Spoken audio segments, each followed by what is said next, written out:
Ok, vamos a dar inicio a esta quinta sesión de los espacios abiertos de aprendizaje con el asesor virtual. En esta quinta sesión vamos a enfocarnos a lo relacionado con la tercera unidad. Si ustedes ven, el módulo está dividido en 3 unidades y la tercera semana se corresponde con la tercera unidad, leer y escribir para conocer y comprender mi mundo. ¿Vale? Entonces, en esta ocasión vamos a estar trabajando en la quinta actividad integradora, en la cual les había mencionado ya con anterioridad que es importante que ustedes reconozcan los géneros literarios de una manera clara, sepan identificarlos e identificar sus características, porque en la quinta actividad integradora de este módulo tenemos una actividad que consiste en modificar, en cambiar un texto que se encuentra en modo, que fue escrito en género narrativo, y ustedes deben de realizar una adaptación para que sea reinterpretado y recontextualizado como un texto narrativo, ¿vale? Entonces, aquí la cuestión es que ¿qué tanta facilidad o qué facultad tienen ustedes para identificar estos elementos? ¿Vale? Permítanme un segundito, necesito un libro que tengo aquí.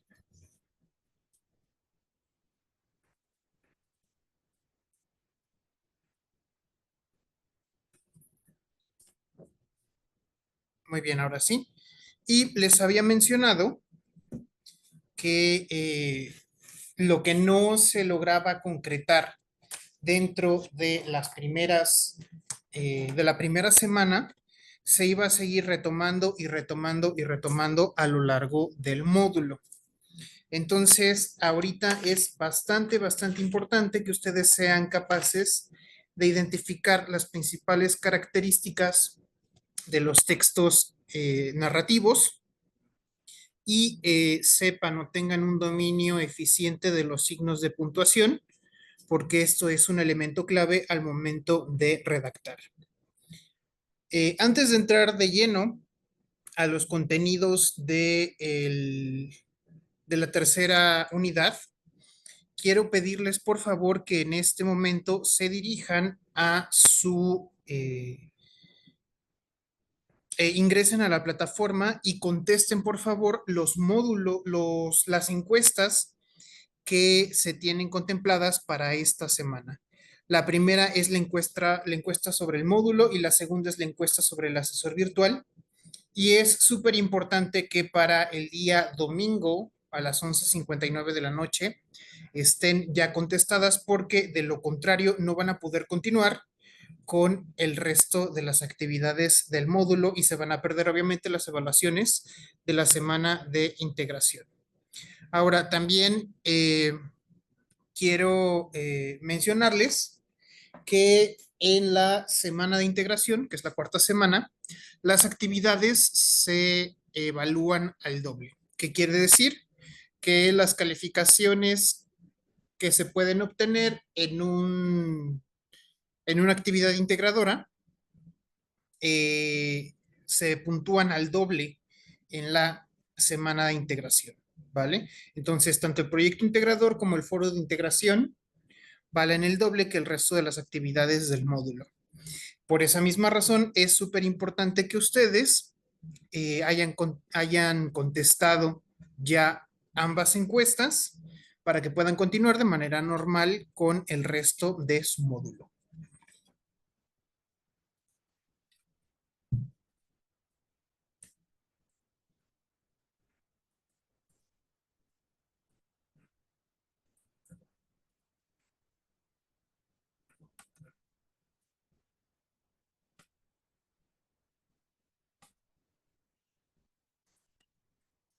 Ahora, antes de enfocarnos en los géneros literarios,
Ok, a quienes nos están viendo desde Zoom, voy a proyectarles la guía de la tercera semana.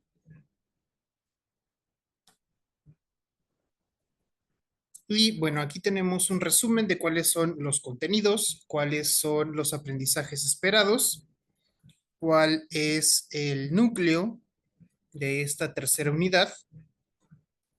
Y lo que a mí me interesa es que ustedes observen que los recursos de esta tercera semana se vinculan a los contenidos que se van a estar observando en cada una de las actividades integradoras que se van a revisar en esta tercera semana.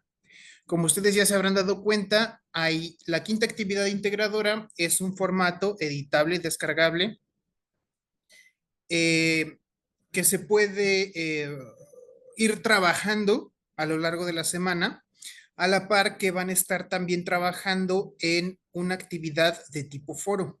La actividad integradora número 6, la cual se titula Literatura actual y experiencias estéticas.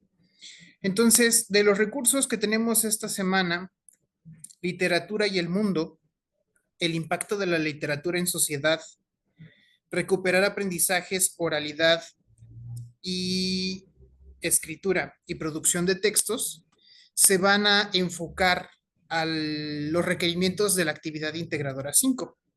También agregaría por aquí que es importante que retomemos los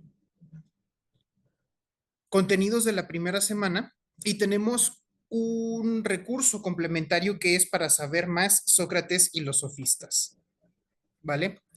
Entonces, en esta semana vamos a, bueno, sí está un poco cargada de contenidos. En primer lugar, debemos de retomar aquellos relacionados con el análisis literario. Si no hemos logrado comprenderlo de todo, debemos de nuevamente retomar los puntos del análisis literario para poder realizar la quinta actividad integradora.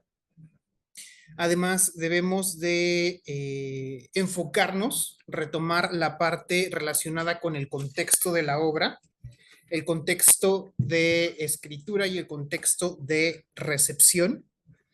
Esto para identificar el momento histórico y las circunstancias que rodean a este momento histórico en el que fue escrito, que fue producido el texto de las nubes de Aristófanes. Y por otro lado, debemos de identificar el contexto de recepción al nosotros identificar lo más destacable, lo más importante del contexto de nuestra cotidianidad. ¿Por qué? Porque el reto de esta actividad es que ustedes logren hacer una adaptación de esto que es una obra clásica, que posee toda una serie de características propias de un movimiento literario y de un momento histórico específico, retomar los elementos más importantes como son la trama, los personajes, la identidad de los personajes y los elementos lúdicos o cómicos que vamos a estar trabajando o observando en esta obra para después traslaparlos y reescribirlos en un contexto actual, el cual sea afín a nosotros, ¿no? Afín a ustedes que van a reescribir, a reinterpretar este texto, pero obviamente si yo vivo en Cuernavaca, voy a tener que contextualizarlo en Cuernavaca. Si yo vivo en Tijuana, voy a tener que contextualizarlo a la realidad y a la cotidianidad de Tijuana y espero que se entienda esta idea o este sentido, ¿vale?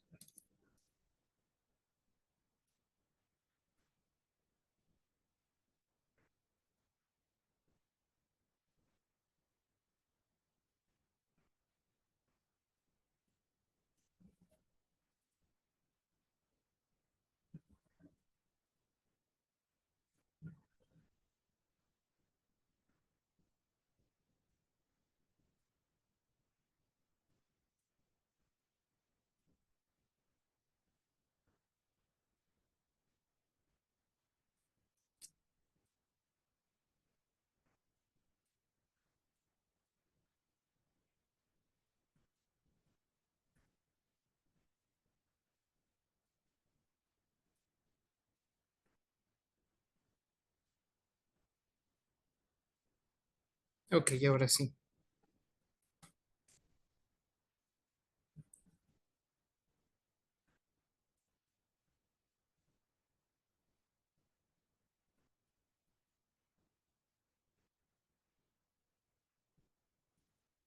Ahora vamos a ver un poco de la descripción de esta quinta actividad integradora que nos dice que los textos clásicos contienen mensajes que continúan vigentes con independencia del contexto, pues rescatan situaciones humanas universales como el amor, la pasión, la crítica social o los elementos lúdicos.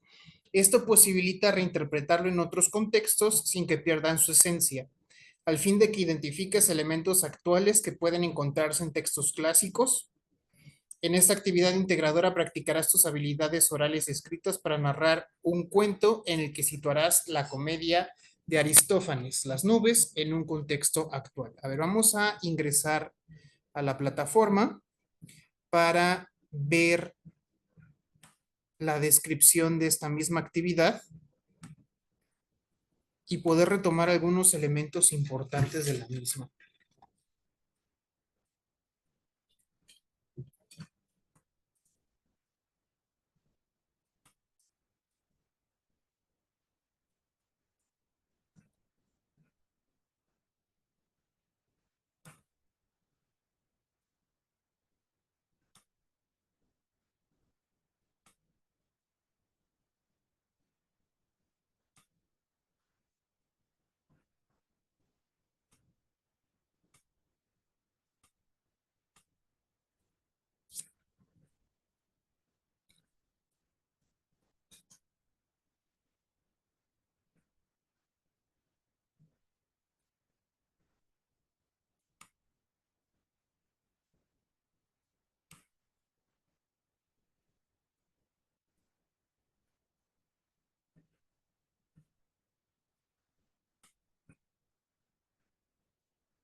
Ok, el propósito nos pide identificar situaciones actuales, la idea del ser humano y los elementos lúdicos en la literatura por medio de la escritura de un texto literario. A ver. Dentro de esto se oye muy complicado. ¿A qué se refiere? A ustedes se les va a pedir que descarguen el texto completo de Las nubes de Aristófanes, ¿vale? Deben de leerlo hasta la página número 22 y capturar la esencia de la historia para poder reinterpretarla en un contexto moderno. Vamos a ver que aquí en la introducción del texto se nos menciona un listado de personajes, los cuales deben permanecer y deben de conservar sus características, sobre todo las relacionadas con su personalidad, para poder hacer la adaptación y la reinterpretación en un contexto moderno. Entonces, Estripsiades, Filipides, el esclavo, el discípulo de Sócrates, Sócrates, el coro, el acreedor 1, el acreedor 2, Querofonte, deben de mantenerse tal y cual aparecen en las primeras páginas o en el planteamiento de esta historia, ¿vale? Vamos a ver que siendo este un texto de tipo narrativo, fue ideado o fue pensado para ser interpretado ante un público, ante un grupo de espectadores, por lo cual los diálogos se encuentran estructurados y organizados de manera tal que se puedan ir alternando para permitirle al actor o a la actriz que los está interpretando dar un seguimiento y una continuidad en la historia. Además de esto, al inicio de cada acto y de cada escena hay un resumen con información importante que nos dice cómo debe ser interpretado, eh, cómo debe de estar ambientado ese primer acto o esa primera escena. Ya que está esta explicación, vemos que empiezan los diálogos y en los diálogos se coloca el nombre del personaje para que entonces ahora sí pueda ser interpretado. Y dentro de los diálogos también vamos a encontrar entre paréntesis estos señalamientos llamados acotaciones que les van a permitir interpretar a los actores y actrices el personaje conservando la esencia que pretende darle el autor, pero además también a mi lector me va a dar la posibilidad de saber a detalle cómo se están desarrollando los acontecimientos, qué emoción se pretende transmitir, qué elemento chusco se trata de resaltar, todo esto para poderlo conservar de manera tal que nosotros lo manejemos al momento de realizar nuestra quinta actividad integradora. Entonces, a lo mejor en el propósito, esto nos parece así como, no sé, abrumador, como complejo, pero ya entendido a través de las indicaciones, pues esto ya no, vemos que realmente pues no es así, ¿vale? Nos pide aquí recuperar aprendizajes con respecto a la oralidad y a la escritura y lo vamos a trabajar ambos en esta actividad integradora. Porque una parte de este trabajo consiste en que ustedes sean capaces de grabar un audio y en este audio lo van a narrar o lo van a relatar como si ustedes se lo estuvieran contando a una tercera persona. Compañero o compañera de trabajo, algún familiar, no lo sé. Y te vas a grabar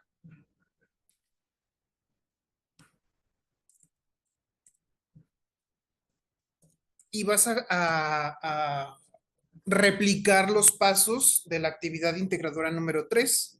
Vas a guardar el audio en un servicio de almacenamiento, de preferencia Google Drive. Posteriormente vas a generar un enlace público y ese enlace público lo vas a colocar aquí en donde se te indica dentro de la quinta actividad integradora. Aquí en el inciso D del punto número 2, ¿vale? En aproximadamente 2 minutos vas a parafrasear o vas a comentar a un tercero, a alguien más, de qué se trató, de qué, cuál es el argumento central, quiénes son los personajes, que pues vas a describir, ¿no? Cómo se van sucediendo los hechos. Y ya que tienes esta parte, lo vas a almacenar, lo guardas, pegas aquí el enlace, pero ese audio te va a servir para que tú redactes nuevamente eh, la historia, pero ahora contemplando los elementos propios de un texto narrativo, ¿vale? Ahora voy a regresarme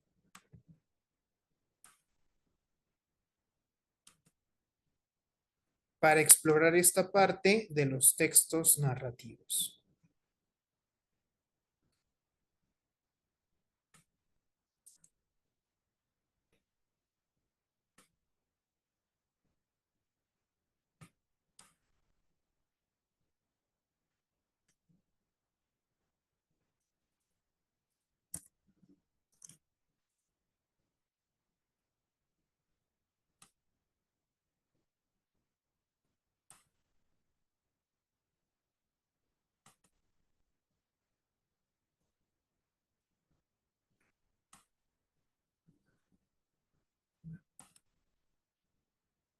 Desde época de la Grecia clásica, y se le atribuye a Aristóteles esta clasificación,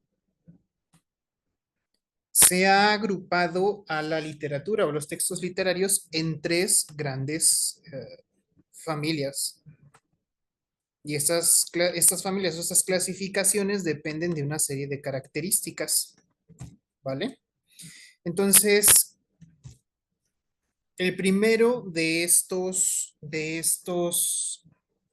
géneros o de esta clasificación son los textos llamados épico-narrativo.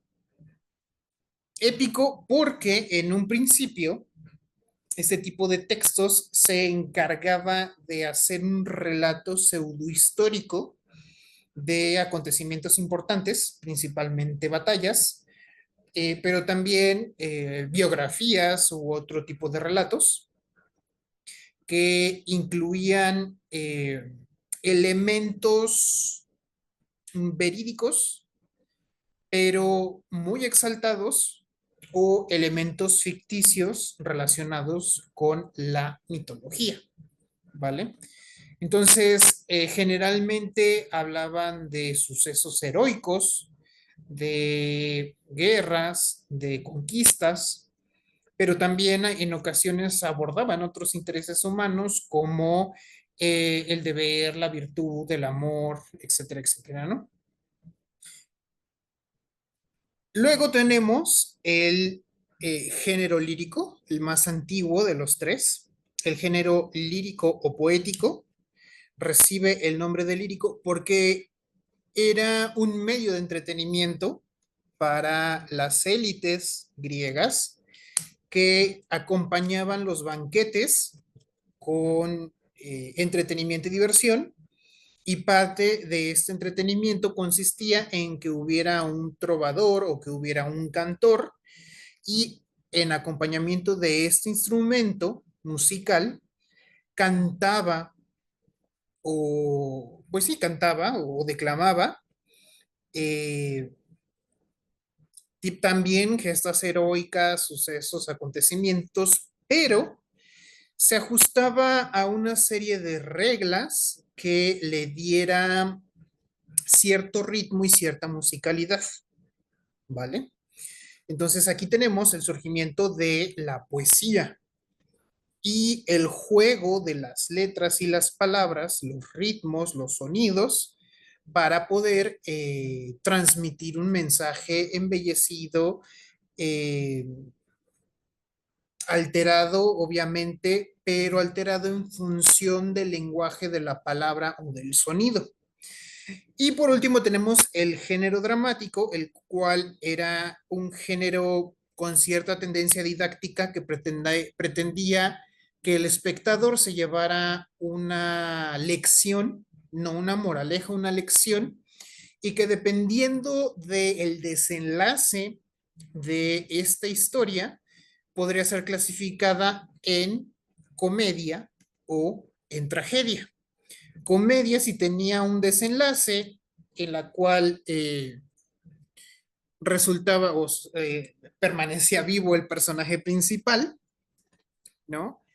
Eh, y era una tragedia cuando el personaje principal enfrentaba una serie de vicisitudes o terminaba muerto, ¿no? Y desde hace 25 siglos que se plantea esta clasificación, pues se ha mantenido y nosotros la tenemos hasta la actualidad. El género dramático es aquel que se representa, es aquel que se escribe o se redacta pensando en que va a ser representado, ¿no? Se escribe en guión para que sea representado en cine, televisión, en teatro, ante un público, en un sketch, en un comercial, en una transmisión, no lo sé, un programa de radio, mientras que el narrativo es el texto literario que, por ejemplo, en los países de habla inglesa se le denomina ficción y que nos habla precisamente de una historia, desarrolla una historia con personajes, un protagonista, antagonista, una coralidad de personajes secundarios, complementarios, circunstanciales, Y aquí lo importante es el acontecimiento más que el personaje, la trama, lo que se está viviendo, los acontecimientos que se están contando. Y a diferencia del género dramático, este posee un elemento llamado la voz narrativa. La voz narrativa es aquello que nos está contando los acontecimientos, ¿vale? Entonces tú cuando tomes tu dispositivo, tu teléfono y te grabes a ti mismo, a ti misma, contando la anécdota principal de las nubes de Aristófanes, entonces en ese momento tú te estás convirtiendo en esa voz narrativa. Estás haciendo las veces de narrador y al ser tú el narrador, pues estarías asumiendo ese papel que nosotros en los textos vemos que es aquello que está dentro del texto que nos va dando el orden de los acontecimientos, que nos va contando cómo van sucediéndose, cómo van desarrollándose, cómo alcanzan un clímax y cómo hay un desenlace al final de todo esto, ¿no? Ahora vamos a ver aquí algunas de las principales características que tiene el género narrativo. Repito, en los países de habla inglesa recibe el nombre de ficción, ¿vale? Porque si bien podemos encontrar textos históricos, novelas históricas, eh, al momento de ser noveladas se les van a agregar elementos ficticios para que el autor pueda contarnos o narrarnos los acontecimientos y convencernos de la sucesión de los hechos, ¿no? Ahora, la narración puede ocurrir en dos tiempos, ¿vale? Puede ocurrir en tiempo pasado. ¿Por qué? Porque estamos relatando algo que aconteció en un determinado momento o está ocurriendo de manera presente y entonces esto es más propio cuando la voz narrativa o el narrador es intradiegético, forma parte de los acontecimientos y al estar viviendo o estar siendo parte de los acontecimientos, pues los van narrando en primera persona y al estar narrados en primera persona, generalmente los van narrando en tiempo presente.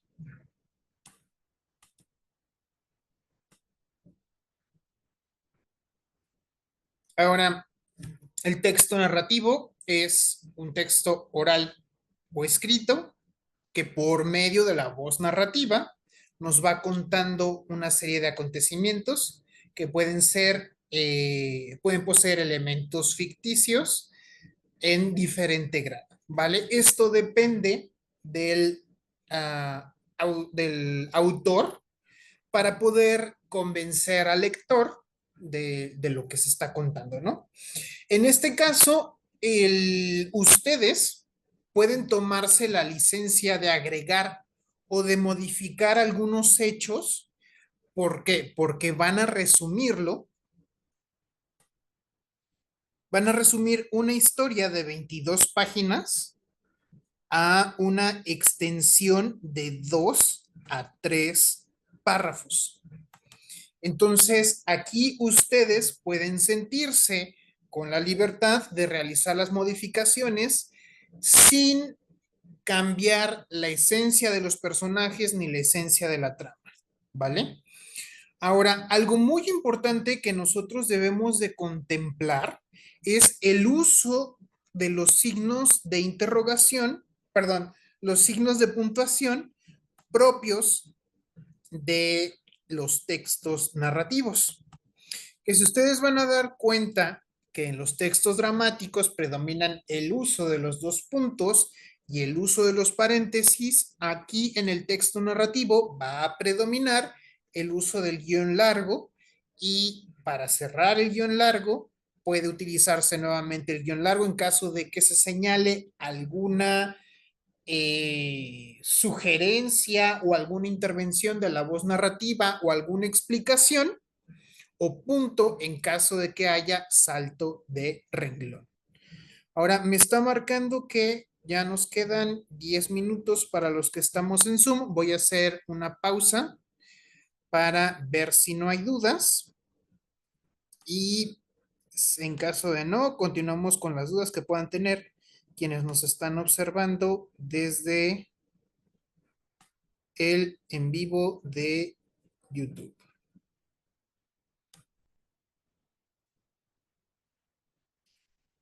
Compañero Eric Velázquez, ¿hasta aquí o a lo largo de la semana has tenido alguna duda?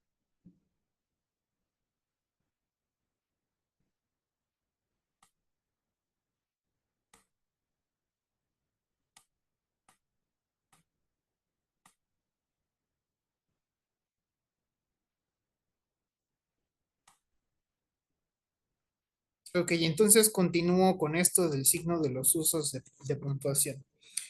Eh, Al momento de modificar de texto dramático a texto narrativo, es muy común que se queden con la idea de que al inicio de cada diálogo debe de ir el nombre del personaje que está hablando.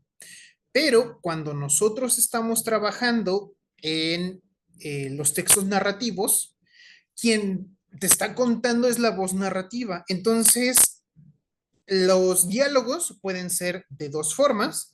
Pueden ser de manera directa, que son como los que se ven en pantalla. En este caso, se abre un guión largo y se cuenta lo que dijo, tal y como lo dijo cada uno de los personajes.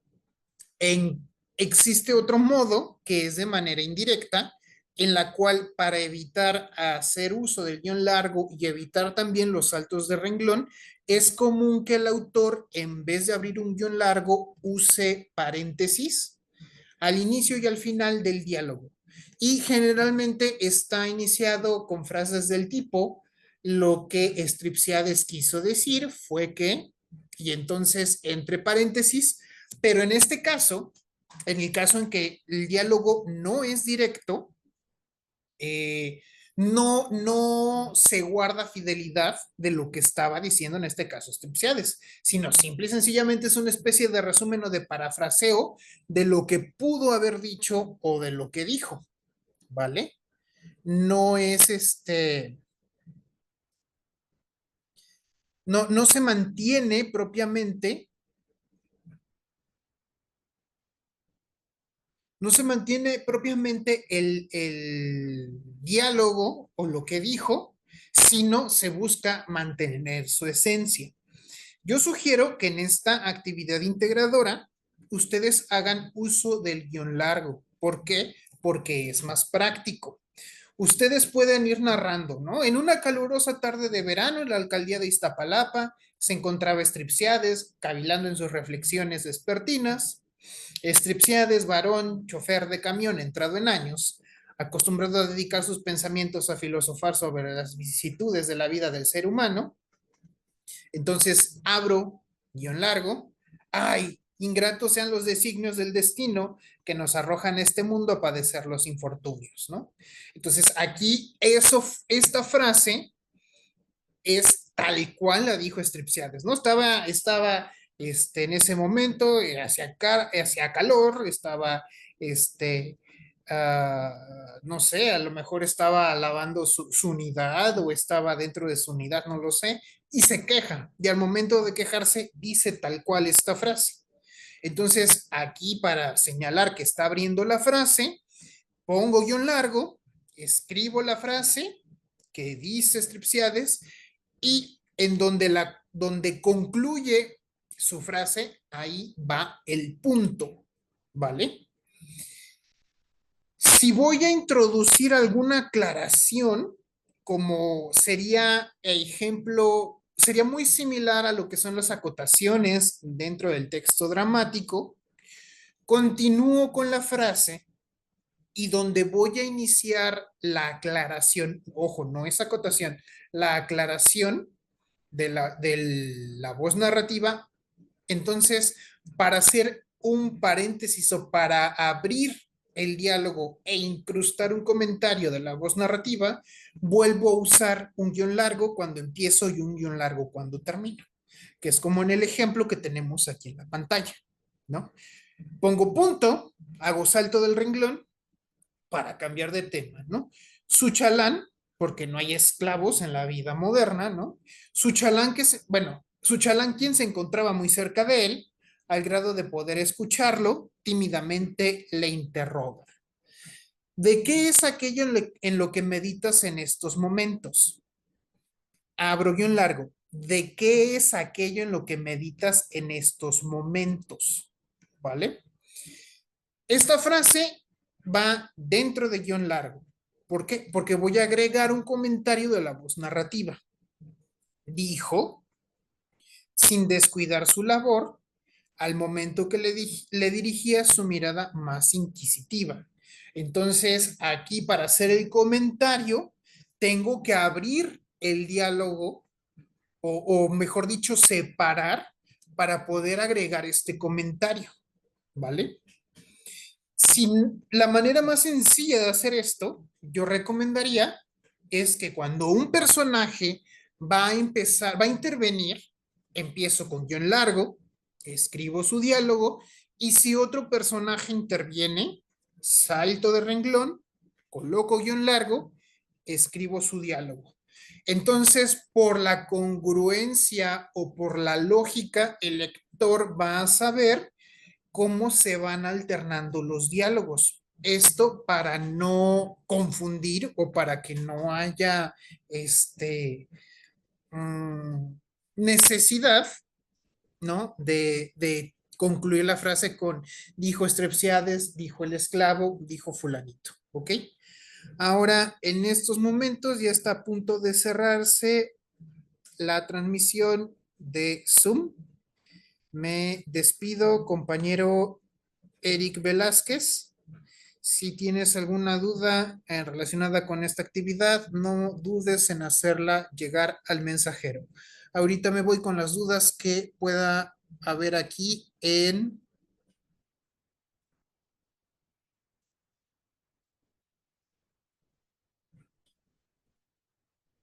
la sesión de en vivo, ¿vale?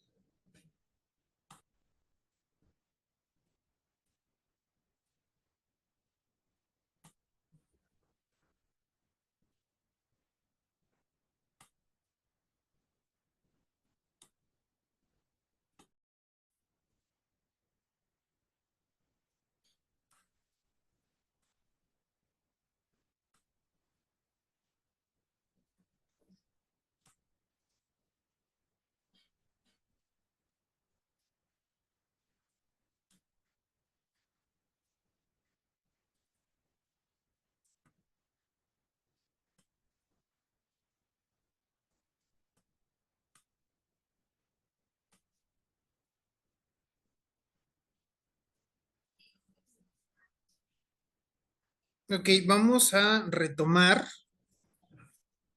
esta parte de la redacción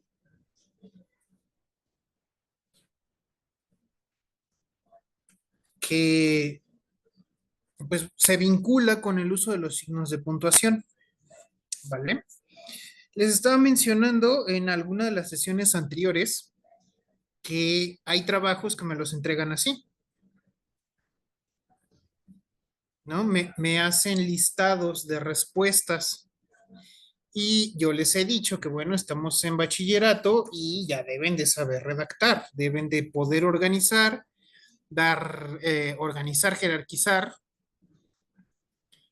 y darle una secuencia lógica a lo que están ustedes expresando. Ahora, una parte importante de esto, pues, es el uso tanto de nexos, pero también de los signos de puntuación. La explicación más básica y más simple que nos dan cuando estamos en la educación básica es que los signos de puntuación, punto, punto y coma y punto, significan pausas. Pausas que hacemos en el discurso o que haríamos en el discurso y que en el caso de un texto, esas pausas se señalan cuando es una pausa menor con comas, cuando es una pausa mediana que da pie a una explicación, punto y coma, y cuando es una pausa mayor, usamos el punto. A veces, cuando leemos nosotros el significado o la definición de algún signo de puntuación, pues se nos complica porque nos señalan 21,000 casos en los que se debe y no se debe de usar tal o cual signo de puntuación, ¿vale?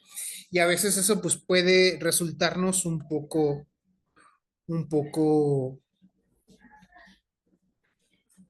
frustrante. Entonces, vamos a ver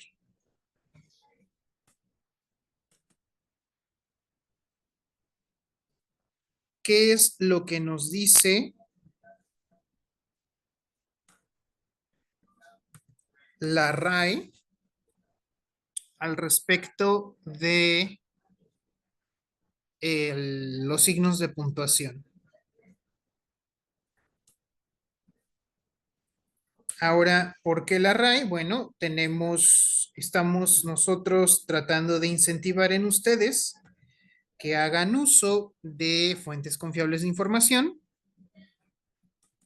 y nuestra autoridad en lo que respecta a lengua, pues es la RAE, la Real Academia de la Lengua Española. Ahora, no es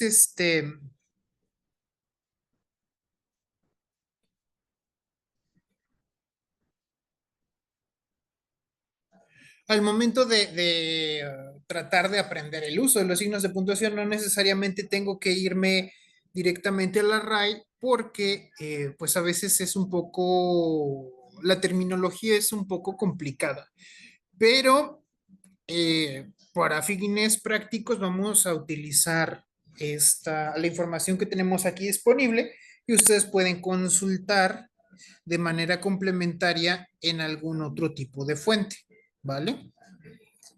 Entonces, vamos a ver aquí qué nos dice que es el punto.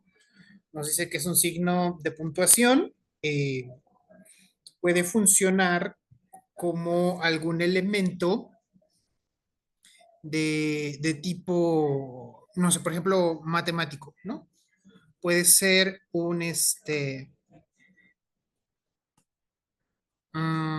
puede tener una función matemática, por ejemplo, y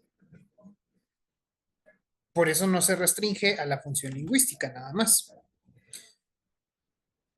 Su función es señalar gráficamente el final de un enunciado, que no sea interrogativo, exclamativo, o que no se cierre con puntos suspensivos, ¿vale? Entonces ya vimos la estructura básica de un enunciado en algunas sesiones anteriores, entonces vemos que tenemos nuestros enunciados, la pausa o el símbolo que nos va a dar la pauta para concluirlo es el punto, ¿vale?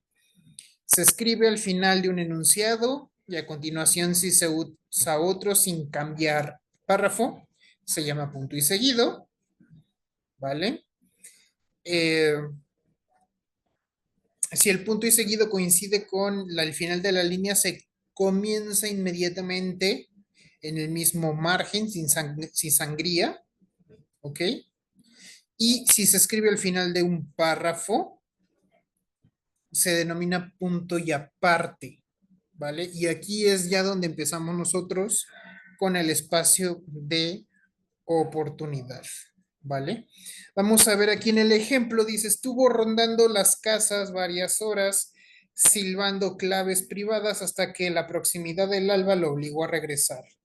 Aquí hay una pausa, pero no es el tipo de pausa que da pie a otro párrafo. En el cuarto de su madre, jugando con la hermanita recién nacida y con una cara que se le caía de inocencia, encontró a José Arcadio. Ahora vemos el punto y aparte. El punto y aparte me indica que el párrafo ha terminado y con excepción del primer párrafo de un texto, debo de iniciar el resto de los párrafos con sangría. A esto se refiere con el sangrado inicial, ¿vale? Entonces, esto es de verdad, me parece sumamente importante. Es un espacio de oportunidad significativo. ¿Por qué? Porque compañeros, compañeras, no están cumpliendo ustedes con el uso de los signos de puntuación y es algo que a mí me parece súper elemental, ¿no? Que tuvieran complicaciones con el uso de del punto y coma, lo creería. Yo en el 2013, más o menos, 2012, estuve trabajando con alumnos de seminario de tesis en el Instituto Nacional de Salud Pública, en la Escuela del Instituto Nacional de Salud Pública.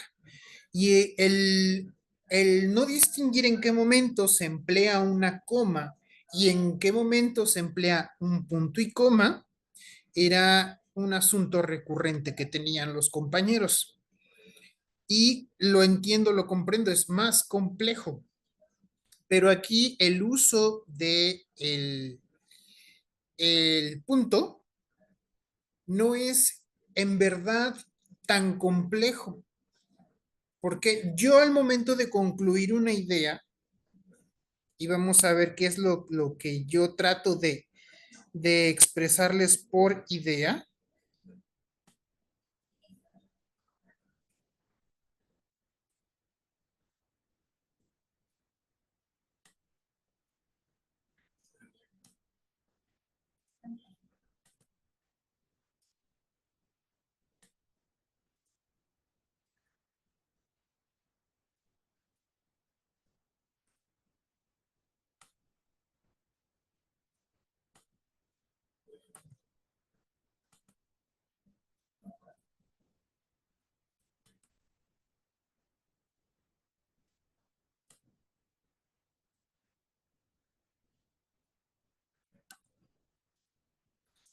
al concluir yo una idea, yo ya puedo emplear el punto.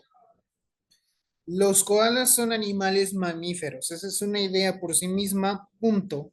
Los koalas habitan en Oceanía, punto. Los koalas pertenecen a la clase de los marsupiales, punto. Los koalas se alimentan de eucalipto, ¿vale? Entonces ahí tengo yo un listado de ideas, ideas autónomas, independientes propias, que cuando concluyo, yo ya puedo entonces colocar un punto, a menos, claro, que vaya yo a enlazarla con otra idea y requiera usar un nexo o requiera usar eh,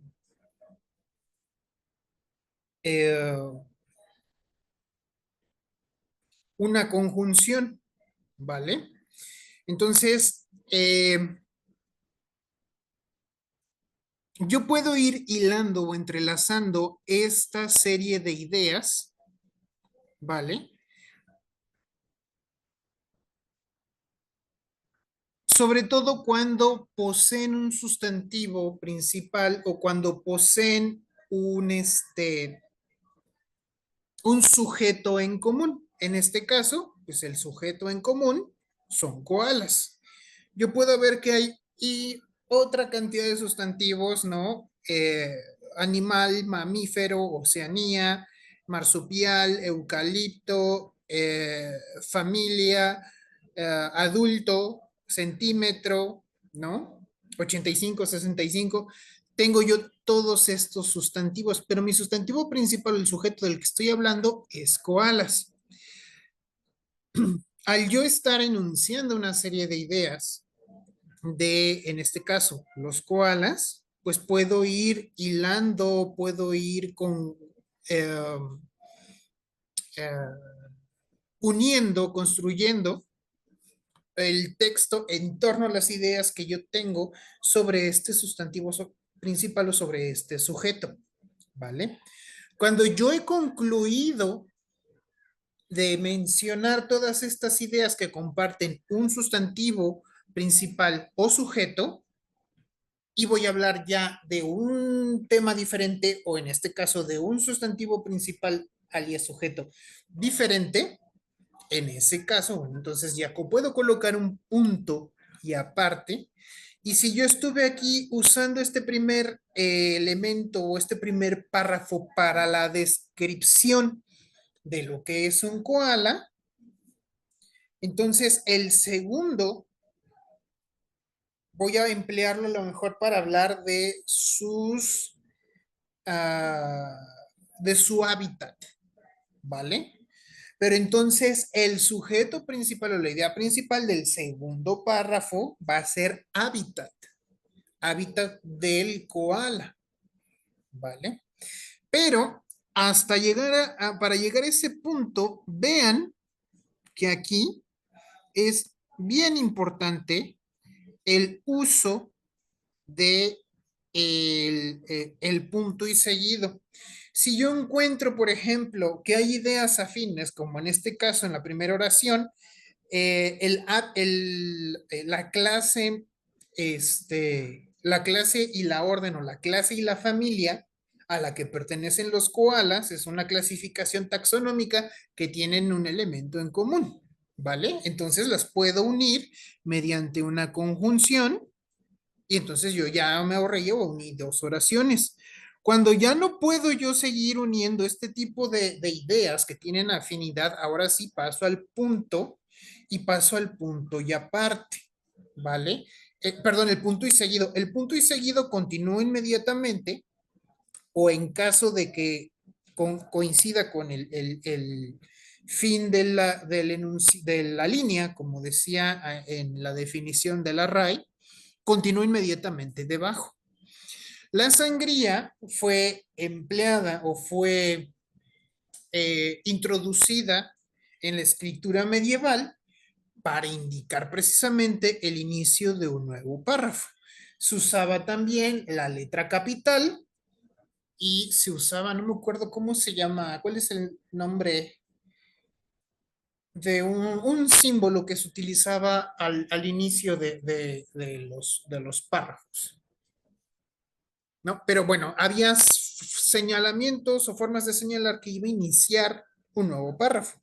Ahora hacemos el salto de renglón, iniciamos con la sangría y empezamos a redactar ahora las ideas que se agrupan, en este caso, en torno al hábitat en el que habitan los koalas, ¿vale?